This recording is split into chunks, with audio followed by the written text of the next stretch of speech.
Hello students, welcome back to my YouTube channel and my Facebook page CSS with Umar. Students हमने start की थी English grammar और हमने English grammar का पहला लेक्चर डिस्कस किया था जिसमें हमने पास्ट टेंस कंप्लीट पढ़ा था। उसमें हमने past indefinite, past continuous, past perfect और पास्ट परफेक्ट कंटिन्यूअस का एक्टिव और पैसिव वॉइस दोनों पढ़े थे। आज है हमारा इंग्लिश ग्रामर का लेक्चर नंबर 2 जिसमें हम पढ़ेंगे टेंसेस का दूसरा पोर्शन जो कि है प्रेजेंट टेंस। प्रेजेंट टेंस में सबसे पहले हमने पढ़ना है प्रेजेंट इंडेफिनिट टेंस।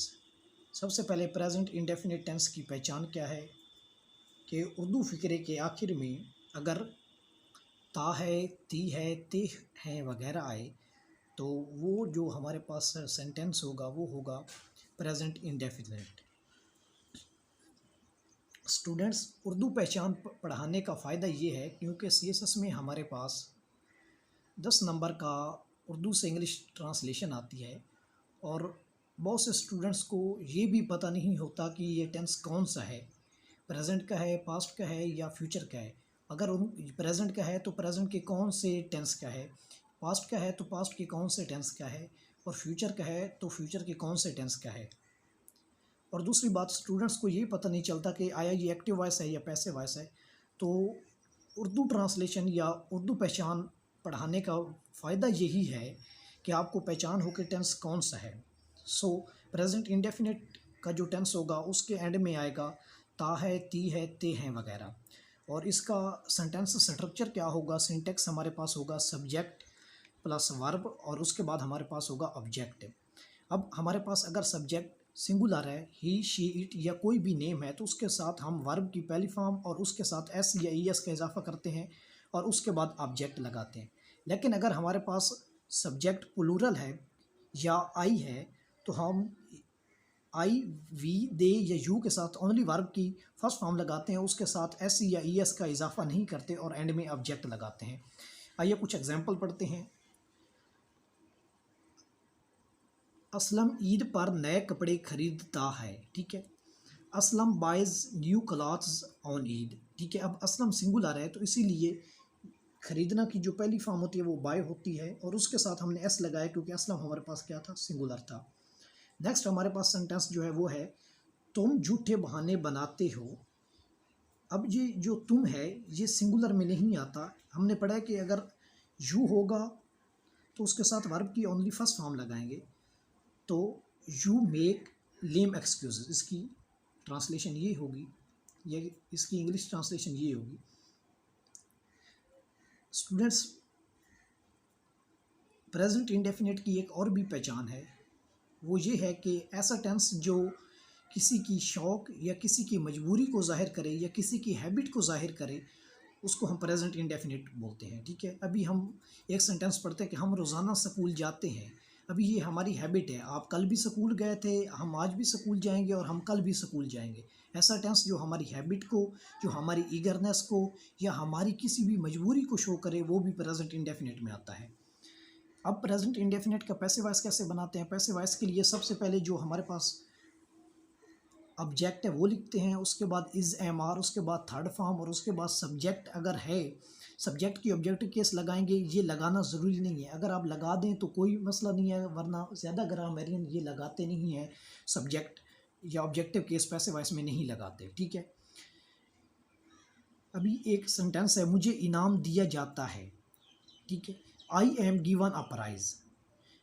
अगर ही, शी, इट होगा तो उसके साथ हम इज़ लगाएंगे, अगर हमारे पास आई होगा तो उसके साथ एम लगाएंगे और अगर हमारे पास यू होगा या दे होगा या वी होगा तो उसके साथ हम आर लगाएंगे।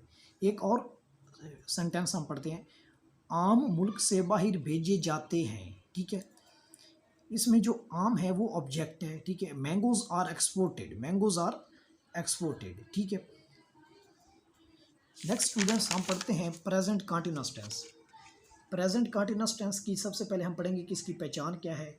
उर्दू फ़िक्रे के आखिर पर अगर रहा है, रही है, रहे हूँ वगैरह आ रहा है तो जो टेंस होगा वो हमारे पास कौन सा होगा, प्रेजेंट कंटीन्यूअस का टेंस होगा। प्रेजेंट कंटीन्यूअस टेंस का जो सेंटेंस स्ट्रक्चर होता है वो क्या होता है, उसमें हम सब्जेक्ट, उसके साथ is, am, are helping verb मीन और उसके साथ मेन वर्ब फर्स्ट की वर्ब की पहली फॉर्म और उसके बाद आईएनजी और उसके बाद ऑब्जेक्ट लगाते हैं। ठीक है, अगर हमारे पास सब्जेक्ट सिंगुलर है तो उसके साथ इज लगाएंगे, आई के साथ एम लगाएंगे, और अगर सब्जेक्ट प्लूरल है या कोई अगर हमारे पास यू है तो उसके साथ हम आर लगाएंगे। ठीक है, एक एग्जांपल है, मैं पाकिस्तान का नक्शा बना रहा हूँ। ठीक है, ये होगा कि I am drawing the map of Pakistan. ठीक है, अभी आई के पास साथ हम एम लगाते हैं, ड्रा फर्स्ट फॉर्म है, उसके साथ हमने आई एन जी लगाया है तो ड्राइंग बन गया है, हम I am drawing the map of Pakistan. Next हमारे पास जो है, फ़कीर सिक्के गिन रहा है, the beggar is counting coins. अब इसका पैसिव वॉइस कैसे बनाते हैं? पैसिव वॉइस बनाने के लिए हम ऑब्जेक्ट लगाते हैं, उसके बाद इज एम आर लगाते हैं, उसके बाद हम बीइंग लगाते हैं, उसके बाद थर्ड फॉर्म और उसके बाद हम सब्जेक्ट की ऑब्जेक्टिव केस लगाते हैं। ना भी लगाएं तो कोई मसला नहीं होगा। इसकी अब हम एक एग्जांपल पढ़ते हैं कि खतूत डाक में डाले जा रहे हैं, the letters are being posted, the letters are being posted. अभी एक हमने पीछे सेंटेंस पढ़ा है एक्टिव वॉइस में कि एक्टिव वॉइस सेंटेंस कौन सा होता है? ऐसा सेंटेंस जो सब्जेक्ट के साथ स्टार्ट हो रहा हो, जिसके शुरू में सब्जेक्ट आए वो एक्टिव वॉइस होता है, और जिसके शुरू में सब्जेक्ट ना आए वो हमेशा पैसिव होता है। मैं पाकिस्तान का नक्शा बना रहा हूँ, I am drawing the map of Pakistan. अगर इसका हमने पैसिव वॉइस बनाना है तो हम पहले लिखेंगे कि the map is being drawn by me, is being drawn by me. ठीक है, ये इसका पैसिव वॉइस हो जाएगा। नेक्स्ट एक और एग्जांपल पढ़ते हैं हम, खेतों को हमवार किया जा रहा है, the fields are being levelled, मेरा काम मुकम्मल किया जा रहा है, my work is being completed. इसमें खेतों को हमवार किया जा रहा है, खेतों एक ऑब्जेक्ट है, सब्जेक्ट नहीं है, तो इसलिए इसको हम पैसिव वॉइस की कैटेगरी में पढ़ते हैं। नेक्स्ट जो हमारे पास टेंस आता है वो है present perfect tense. Present perfect tense में उर्दू फिक्रे के आखिर पर चुका है, चुकी है, चुके हूँ, गया है, गई है, आया है, आती है, आते हैं वगैरह आता है। ठीक है, ये इसकी पहचान है। नीचे आता है कि इसकी सेंटेंस स्ट्रक्चर क्या होगी। सेंटेंस स्ट्रक्चर में सबसे पहले हम सब्जेक्ट, उसके बाद हैज़ है, उसके बाद थर्ड फॉर्म ऑफ वर्ब और उसके बाद ऑब्जेक्ट लगाते हैं। हमने दावत कबूल कर ली है। ज़्यादा जो लोग हैं वो बस यही पढ़ते हैं कि जो प्रेजेंट परफेक्ट टेंस है इसकी पहचान है बस कि चुका है, चुकी है, चुके हूँ वगैरह। ठीक है, वो नेक्स्ट ये नहीं पढ़ते कि इसकी पहचान और भी है, या आ जाए, या है, जी है, ये हूँ वगैरह। ठीक है, तो वो भी प्रेजेंट परफेक्ट की कैटेगरी में आता है। अब एक एग्जांपल है हमारे पास, हमने दावत कबूल कर ली है, इसका होगा we have accepted the invitation. ठीक है, और दूसरा है कि असलम ने सबक याद कर लिया है। अब असलम सिंगुलर है तो इसके साथ आएगा हैज़, और अगर प्लूरल हो तो उसके साथ हम क्या लगाते हैं? हैव लगाते हैं। ठीक है, असलम ने सबक याद कर लिया है, Aslam has learned the lesson. इसका पैसिव वॉइस बनाने के लिए हम सबसे पहले ऑब्जेक्ट लगाते हैं, उसके बाद हैज़ या है, उसके बाद बीन और उसके बाद थर्ड फॉर्म, और उसके बाद सब्जेक्ट अगर है तो वो लगाएंगे, और सब्जेक्ट की कौन सी केस लगाएंगे? ऑब्जेक्टिव केस लगाएंगे। अभी हमने एक पढ़ा है एक्टिव वॉइस में कि हमने दावत कबूल कर ली है, तो इसका जो पैसिव होगा वो ये होगा कि the invitation has been accepted, the invitation has been accepted by us, the invitation has been accepted by us. तो इसका उर्दू क्या होगा कि दावत कबूल की जा चुकी है, the invitation has been accepted by us. अगर बाय अस ना भी लगाएं तो कोई मसला नहीं है, क्योंकि सब्जेक्ट का ऑब्जेक्टिव केस ना भी लगाएं तो आपकी मर्ज़ी है। ठीक है, नेक्स्ट है हमारे पास present perfect continuous tense. Present perfect continuous tense में फ़िक्रे के आखिर पर ता रहा है, ता ती रही है, ते रहे हैं, या सिंपल प्रेजेंट कंटिन्यूअस की तरह रहा है, रही है, रहे हूँ वगैरह आता है। ठीक है, सिंपल प्रेजेंट कंटिन्यूअस की तरह। मैंने आपको बताया था कि किसी भी टेंस का अगर आपने परफेक्ट कंटिन्यूअस बनाना है, प्रेजेंट का, पास्ट का या फ्यूचर का, तो उसके कंटिन्यूअस के साथ, अगर आपने प्रेजेंट का परफेक्ट कंटिन्यूअस बनाना है तो उसके कंटिन्यूअस के साथ आप वक्त को मेंशन कर देंगे, या अगर आपने पास्ट परफेक्ट कंटिन्यूअस बनाना है तो पास्ट के कंटिन्यूअस टेंस के साथ आप वक्त को मेंशन कर देंगे, और अगर आपने फ्यूचर परफेक्ट कंटिन्यूअस टेंस बनाना है तो आप फ्यूचर के कंटिन्यूअस के साथ वक्त को मेंशन कर देंगे। ठीक है, अब प्रेजेंट परफेक्ट कंटिन्यूअस टेंस के आखिर पर ता रहा है, ती रही है, दे रहे हैं वगैरह आता है। इसकी सेंटेंस स्ट्रक्चर क्या है हमारे पास, सब्जेक्ट के साथ हैज़ है, उसके बाद बीन, उसके बाद फर्स्ट फॉर्म ऑफ वर्ब, उसके बाद आईएनजी और उसके बाद सिंस या फॉर। ठीक है, मैंने आपको बताया था कि सिंस जो है वो लगता है पॉइंट ऑफ टाइम जब कोई फिक्स टाइम हो, ठीक है, लेकिन फॉर ड्यूरेशन के लिए लगता है। अब हम पढ़ते हैं 2 एग्जांपल्स। वो 2 साल से इस स्कूल में पढ़ रहा है। He has been reading in this school for 2 years।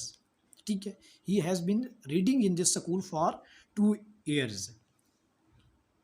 एक और पढ़ लेते हैं कि इसकी एक और एग्जांपल पढ़ लेते हैं कि वो सुबह से नहा रहा है। इसकी इंग्लिश क्या होगी कि he has been showering since morning. ठीक है, जब कोई वक्त मेंशन पॉइंट ऑफ टाइम आ जाए तो उसके साथ सिंस लगाते हैं, और जब कोई हमारे पास ड्यूरेशन आ जाए तो उसके साथ फार लगाते हैं। तो स्टूडेंट्स, ये था हमारा आज का लेक्चर। हमने पहले लेक्चर में डिस्कस किया था पास्ट टेंस, और आज सेकंड लेक्चर में हमने डिस्कस किया है प्रेजेंट टेंस। नेक्स्ट लेक्चर में हम स्टूडेंट फ्यूचर टेंस डिस्कस करेंगे। अगर आपका कोई क्वेश्चन हो, ठीक है, आपको कहीं से समझ ना आया हो, तो आप मुझे मेरे पेज पे मेरा नंबर दिया गया है, या यूट्यूब में पे आप कमेंट करके मेरे से पूछ सकते हैं, फर्स्ट वन। और दूसरी बात ये है कि इस लेक्चर के जो PDF नोट्स हैं वो मैं आपके कमेंट सेक्शन में पोस्ट कर दूंगा, आप वहाँ से डाउनलोड कर लीजिएगा। Thank you for watching. अल्लाह हाफिज़।